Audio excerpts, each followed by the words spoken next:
নমস্কাৰ এই মুহূৰ্তত আহি পৰিছে ৰাতিপুৱাৰ কেইবাটাও গুৰুত্বপূৰ্ণ খবৰ আজি 24 জুন অসমৰ লগতে ভাৰতৰ বিভিন্ন প্ৰান্তৰ পৰা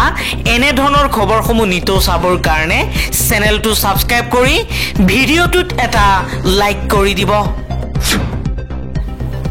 এই মুহূৰ্তত জনাই আছো এটা গুৰুত্বপূৰ্ণ খবৰ আমেৰিকাৰ ওপৰত প্ৰতিশোধ ললে ইৰানে 36 ঘণ্টাৰ পিছতে আমেৰিকাক প্ৰত্যুত্তৰ ইৰানৰ সিৰিয়াত থকা আমেৰিকাৰ সামৰিক ঘাটিত আক্ৰমণ কৰিছে ইৰানে মধ্যপ্ৰাচ্যত বাজিছে বিশ্বযুদ্ধৰ দামামা ইৰানে আমেৰিকাৰ সৈন্যক আক্ৰমণ কৰাৰ পাছতে বৃদ্ধি পাইছে যুদ্ধৰ উন্মাদনা কাটাৰৰ দুখাস্থিত আমেৰিকাৰ সেনাৰ ঘাটিত আক্ৰমণ কৰিছে ইৰানে আমেৰিকান সেনাক লক্ষ্য কৰি ছটাকৈ মিসাইল নিক্ষেপ কৰিছে ইৰানে মিসাইল নিক্ষেপৰ পাছতে ইৰানৰ বিৰুদ্ধে তৎপৰ হৈ পৰিছে আমেৰিকা প্ৰতিৰক্ষা মন্ত্ৰী সেনাৰ মুৰব্বীৰ হৈতে জৰুৰী বৈঠকত মিলিত হৈছে ডোনাল্ড ট্ৰাম্প ওমান কুৱেইট বাহৰেইনত বাজিছে যুদ্ধৰ সাইৰেন ইৰানৰ আক্ৰমণৰ পাছতে কাটাৰ UAE বন্ধ কৰিছে নিজৰ আকাশ মাৰ্গ পৰৱৰ্তী খবৰ লাখপতি হোৱাৰ সপোন দেখুৱাইছিল অসমৰ সাধাৰণ মহিলা কিন্তু লাখপতি হলগৈ মন্ত্ৰী বিধায়কৰ পত্নী হিতাধিকাৰীৰ তালিকাত মন্ত্ৰীৰ পত্নীৰ নাম হাঙৰ খোৱাক লৈ কংগ্ৰেছে আৰম্ভ কৰিছে প্ৰতিবাদী কাৰ্যসূচী আন এটা খবৰ 4খন ৰাজ্যৰ 5টা বিধানসভা সমষ্টিৰ উপ নিৰ্বাচনৰ ফলাফল ঘোষণা কৰা হৈছে মাত্ৰ এটা সমষ্টিতহে জয়লাভ কৰিছে বিজেপিয়ে গুজৰাটৰ কাডি সমষ্টিত বিজেপিৰ ৰাজেন্দ্ৰ কুমাৰ দানেশ্বৰ চাউদাৰ জয়লাভ গুজৰাটৰ ভিছাৱাদাৰ সমষ্টিত আপৰ ইটালিয়া গোপালৰ জয়লাভ পঞ্জাবৰ লুধিয়ানা পশ্চিম সমষ্টিত আপৰ সঞ্জীৱ আৰোৰাৰ জয়লাভ কেৰালাৰ নীলাম্বুৰ সমষ্টিত কংগ্ৰেছৰ আৰ্দ্ৰা চৌকাথৰ জয়লাভ পশ্চিম বংগৰ কালীগঞ্জ সমষ্টিত তৃণমূল কংগ্ৰেছৰ আলিফা আহমেদৰ জয়লাভ আন এটা খবৰ বানপানী আৰু গৰাখহনীয়াৰ দৰে প্ৰাকৃতিক দুৰ্যোগত সৰ্বশান্ত হোৱা মানুহে বাস কৰিবলৈ মাটি পোৱা নাই কিন্তু আদানী আম্বানীয়ে মাটি পাই আছে আমি আদানী আম্বানীৰ কোম্পানীক ভূমি হস্তান্তৰৰ বিৰোধিতাৰে আন্দোলন কৰা বড়ো ৰাইজৰ লগত আছো বুলি মন্তব্য কৰিছে গৌৰৱ গগৈয়ে কৈছে বৰ্তমান সময়ত হিমন্ত বিশ্ব শৰ্মাৰ চৰকাৰে অসমৰ মাটি এতিয়া আম্বানী আদানীৰ কোম্পানী গতাবলৈ প্ৰস্তুতি চলাইছে আন এটা খবৰ ব্ৰিটিছে অসমত ভাঙোনমুখী ৰাজনীতি কৰি অসমীয়াৰ মাজত কানিৰ প্ৰচলন কৰিছিল একে সমান্তৰালভাৱে হিমন্ত বিশ্ব শৰ্মায়ো ধৰ্মীয় চিন্তাধাৰাৰ কানি খুৱাই অসমক পংগু কৰি পেলাইছে মুখ্যমন্ত্ৰী হিমন্ত বিশ্ব শৰ্মাৰ ধৰ্মীয় ৰাজনীতিক লৈ এই মন্তব্য কৰিছে সাংসদ প্ৰদ্যুৎ বৰদলৈয়ে আন এটা খবৰ হিমন্ত বিশ্ব শৰ্মাৰ চৰকাৰত শাসনৰ নতুন সংজ্ঞা মন্ত্ৰীসকলৰ পৰিয়ালৰ প্ৰতি বিশ্বস্ততাই উন্নয়নৰ মূল মাপকাঠি কিয়নো কোটি কোটি টকাৰ চুক্তি ৰাজ সাহায্য আৰু চৰকাৰী সুবিধা VIP পৰিয়ালৰ বাবে ৰিজাৰ্ভ কৰি থোৱা হৈছে মুখ্যমন্ত্ৰী হিমন্ত বিশ্ব শৰ্মাৰ বিৰুদ্ধে চৰকাৰৰ বিৰুদ্ধে সৰব হৈ এই মন্তব্য কৰিছে দেৱব্ৰত শইকীয়াই কৈছে অসমৰ সাধাৰণ মানুহৰ বাবে 1200 টকাৰ অৰুণোদয় আঁচনি আৰু মন্ত্ৰী বিধায়কৰ পত্নীৰ বাবে 50 লাখ টকাৰ ৰাজ সাহায্য ইয়াই হৈছে হিমন্ত বিশ্ব শৰ্মাৰ চৰকাৰৰ আচল চৰিত্ৰ পৰৱৰ্তী খবৰ হিন্দু বিদ্বেষী উপাদানৰ বিৰুদ্ধে অসম আৰক্ষীৰ অভিযান অব্যাহত তিনিচুকীয়াৰ আৰক্ষীৰ দ্বাৰা হিন্দু ধৰ্মৰ বিৰুদ্ধে আপত্তিজনক মন্তব্য প্ৰচাৰ কৰাৰ বাবে মোহাম্মদ আনিছুৰ ৰহমানক গ্ৰেপ্তাৰ নগাঁও আৰক্ষীৰ দ্বাৰা ভগৱান ৰাম সন্দৰ্ভত অপমানজনক মন্তব্য কৰাৰ বাবে ফাৰিজুল ইছলামক গ্ৰেপ্তাৰ কৰা হৈছে এতিয়ালৈকে 97 জন ৰাষ্ট্ৰবিৰোধী আৰু হিন্দু বিৰোধী দোষী কাৰাগাৰলৈ প্ৰেৰণ কৰা হৈছে বুলি নিজৰ সামাজিক মাধ্যমত পোষ্টত এই মন্তব্য কৰিছে মুখ্যমন্ত্ৰী হিমন্ত বিশ্ব শৰ্মাই পৰৱৰ্তী খবৰ 2026 চনত নিশ্চিতভাৱে বিজেপি নেতৃত্বাধীন চৰকাৰ গঠন হ'ব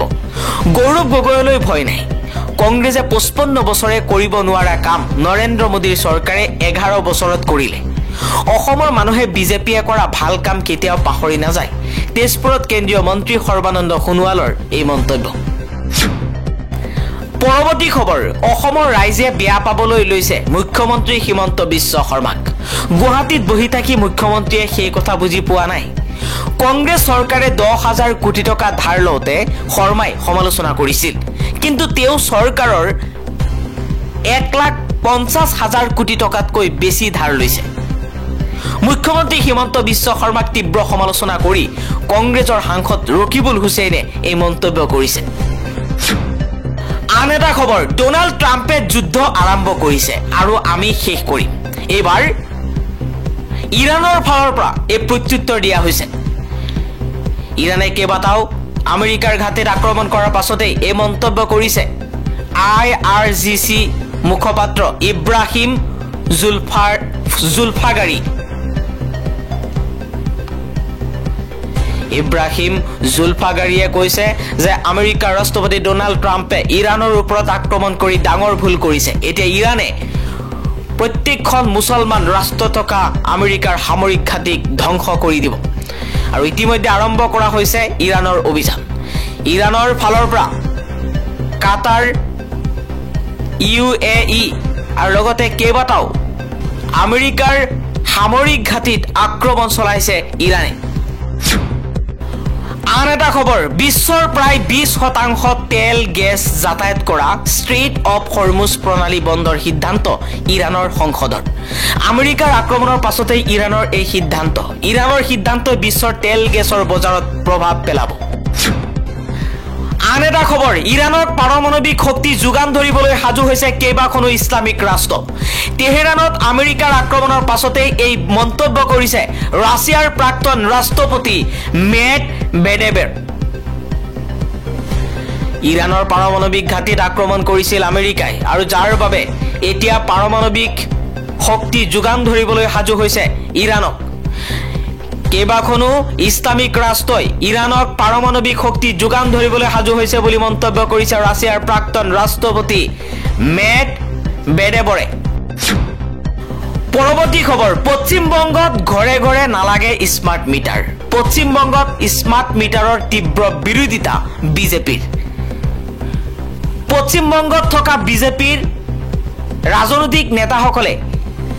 স্মাৰ্ট মিটাৰৰ তীব্ৰ বিৰোধিতা কৰিছে আৰু অসমত স্মাৰ্ট মিটাৰ স্থাপনৰ প্ৰতিযোগিতাত বিজেপি চৰকাৰ পশ্চিম বংগত বেয়া স্মাৰ্ট মিটাৰ অসমত ভাল কেনেকৈ স্মাৰ্ট মিটাৰক লৈ বিজেপিৰ এই দুতলীয়া স্থিতিক লৈ সৰব পশ্চিম বংগৰ মুখ্যমন্ত্ৰী মমতা বেনাৰ্জীয়ে কৈছে অসমকে ধৰি কেইবাখনো বিজেপি শাসিত ৰাজ্যত স্মাৰ্ট মিটাৰ লগোৱা হৈছে আৰু পশ্চিম বংগত স্মাৰ্ট মিটাৰ লগোৱাত বাধা দিছে বিজেপিৰ দুমুখীয়া স্থিতিক লৈ সৰব হৈ পৰিছে পশ্চিম বংগৰ মমতা বেনাৰ্জীৰ চৰকাৰ আন এটা খবৰ মৰিগাঁও আদালতৰ ঐতিহাসিক ৰায়দান পক্সো আইনৰ অধীনত অপৰাধীক 20 বছৰৰ কাৰাদণ্ড শিশুৰ ওপৰত যৌন নিৰ্যাতনৰ অভিযোগত মৰিগাঁও আদালতে দোষীক দিলে 20 বছৰৰ কঠোৰ কাৰাদণ্ডৰ লগতে জৰিমনা মৰিগাঁও জিলাৰ লাহৰীঘাট থানাৰ অন্তৰ্গত মাহমাৰী পথাৰ গাঁৱৰ আব্দুল কৰিম উদ্দিনৰ পুত্ৰ শাৰিফ উদ্দিন ওৰফে শৰীফুল ইছলামক পক্সো আইনৰ অধীনত কেছ নম্বৰ 150/24 আৰু জিআৰ কেছ নম্বৰ 1057/2024 দোষী সাব্যস্ত কৰে এই গোচৰৰ শুনানি মৰিগাঁৱৰ অতিৰিক্ত সত্ৰ ন্যায়াধী তথা পক্সো আইনৰ অধীনত বিশেষ ন্যায়াধী NA আহমেদৰ বিচাৰপীঠে সম্পূৰ্ণ কৰিছে শাৰিফুদ্দিনক পক্সো আইনৰ 6 নম্বৰ ধাৰা য'ত গুৰুতৰ যৌন নিৰ্যাতনৰ বিষয়ে উল্লেখ আছে সেই অনুসৰি দোষী ঘোষণা কৰি 20 বছৰৰ কঠোৰ কাৰাদণ্ড আৰু 30,000 টকাৰ জৰিমনা বিহা হৈছে যদি তেওঁ এই জৰিমনা পৰিশোধ কৰিবলৈ ব্যৰ্থ হয় তেন্তে তেখেতে অতিৰিক্ত 6 মাহ কাৰাদণ্ডৰ সন্মুখীন হ'ব আন এটা খবৰ আদানী আম্বানী আৰু ৰামদেৱৰ দৰে পুঁজিপতি গোষ্ঠীক অসমৰ মাটি হস্তান্তৰ কৰিব নোৱাৰিব ৰাজ্যপালক স্মাৰক পত্ৰ আম আদমি পাৰ্টি অসমৰ কৃষিভূমি বনাঞ্চল জলাশয় পৰ্বত পাহাৰ আৰু জনবসতিপূৰ্ণ মাটি বাহিৰৰ বৃহৎ পুঁজিপতি গোষ্ঠীৰ হাতত অৰ্পণ কৰিব নোৱাৰিব অসমৰ কৃষিভূমি বনাঞ্চল জলাশয় পৰ্বত পাহাৰ সুৰক্ষিত হৈ থাকিব লাগিব আদানী আম্বানী ৰামদেৱ আদিৰ দৰে পুঁজিপতি গোষ্ঠীক এই মাটি হস্তান্তৰ কৰিব নোৱাৰিব ৰাজভৱনত ৰাজ্যপাল লক্ষ্মণ প্ৰসাদ আচাৰ্যক সাক্ষাৎ কৰি এখন স্মাৰক পত্ৰৰ যোগে এই দাবী উত্থাপন কৰিছে আম আদমি পাৰ্টিয়ে আন এটা খবৰ কৃত্ৰিম বানৰ কবলত পৰিছে শিৱসাগৰ জলমগ্ন হৈ পৰিছে ঐতিহাসিক ৰংগৰ চৌহদ ধাৰাসাৰ বৰষুণৰ ফলত শিৱসাগৰ চহৰ আৰু ইয়াৰ কাষৰীয়া অঞ্চলসমূহৰ ভিতৰত এতিয়া কৃত্ৰিম বানৰ কবলত পৰাৰ বাবেই স্বাভাৱিক জীৱন অস্থিৰ হৈ পৰিছে আন এটা খবৰ ভাৰতৰ তৃতীয়খন সম্পূৰ্ণ স্বাক্ষৰ ৰাজ্য হিচাপে স্বীকৃতি লাভ ত্ৰিপুৰাই নতুন এক ঐতিহাসিক সফলতা অৰ্জন কৰি ভাৰতৰ তৃতীয়খন সম্পূৰ্ণ স্বাক্ষৰ ৰাজ্য হিচাপে স্বীকৃতি লাভ কৰিছে পৰৱৰ্তী খবৰ বাংলাদেশৰ তিনিটা ৰেল ট্ৰেনজিট প্ৰকল্পৰ পৰা আঁতৰি অহাৰ সিদ্ধান্ত দিল্লীৰ উত্তৰ পূব ভাৰতলৈ সমুদ্ৰ বন্দৰৰ জৰিয়তে সামগ্ৰী পৰিবহনৰ উদ্দেশ্যে বাংলাদেশৰ জৰিয়তে গঢ়ি উঠা তিনিটা গুৰুত্বপূৰ্ণ ৰেল ট্ৰেনজিট প্ৰকল্পৰ পৰা ভাৰত চৰকাৰে আঁতৰি অহাৰ সিদ্ধান্ত লৈছে তিনিটা ৰেলপথ উন্নয়ন প্ৰকল্প আছিল বগৰা সিৰাজগঞ্জ ৰেলপথ নিৰ্মাণ খুলনা দৰ্শনা ডাবল লাইন ৰেলপথ গঠন আৰু পাৰ্বতীপুৰ কাউনিয়া মিটাৰ গেছ ৰেলপথক ডুৱেল গেজলৈ ৰূপান্তৰ এই প্ৰকল্পসমূহৰ প্ৰধান লক্ষ্য আছিল মংলা বন্দৰৰ জৰিয়তে নেপাল ভূটান আৰু উত্তৰ পূব ভাৰতলৈ দ্ৰুত আৰু সৰহ পৰিমাণৰ সামগ্ৰী পৰিবহণ নিশ্চিত কৰা পিছে শেখ হাছিনাৰ নেতৃত্বত বাংলাদেশ আৰু ভাৰতৰ মাজত সহযোগিতামূলক ধাৰা বলবৎ থাকিলেও বৰ্তমান ৰাজনৈতিক পৰিৱেশৰ পৰিপ্ৰেক্ষিতত দিল্লীয়ে নিজৰ ভূমিকা পৰ্যালোচনা কৰি তিনিটা প্ৰকল্পৰ বিত্তীয় সহায়ৰ প্ৰতি অনিচ্ছা প্ৰকাশ কৰিছে 2025 চনৰ ভিতৰত সম্পূৰ্ণ হোৱাৰ লক্ষ্যৰে 2018 চনত আৰম্ভ কৰা এই প্ৰকল্পসমূহৰ বাবে ভাৰতীয় ঋণৰ অংশ আছিল খুলনা দৰ্শনাৰ বাবে 2690 কোটি টকা বগৰা সিৰাজগঞ্জৰ বাবে 3146 কোটি টকা পাৰ্বতীপুৰ কাউনিয়াৰ বাবে 1367 কোটি টকা